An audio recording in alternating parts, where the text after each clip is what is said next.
619 has two section lines, A, and B. They are both offset section lines. This is the alternate arrangement. We're going to project section BB straight off of the front view. So let's look at the part and some things that you need to know. Right here, it has a listing as a radius and 0.63 on both sides, so that is your radius. So from there to the center line is 0.63. That's the radius of that curve. You have 3 holes at 0.44 diameter. 1, 2, 3.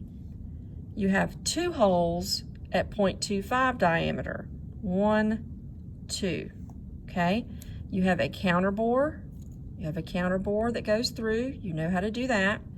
This piece is a 1-inch square. So if something's square, you know how to create that.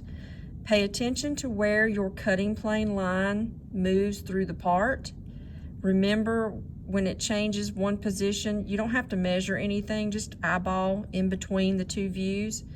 It's going to go through these 2 holes, and it's going to go through this hole for AA, and these 2 holes and the counter bore for BB.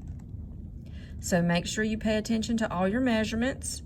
It's got a lot of measurements there, but that's good, so you don't have to figure anything out. Take your time. I would draw the top view first, and then start projecting and pulling everything from that view.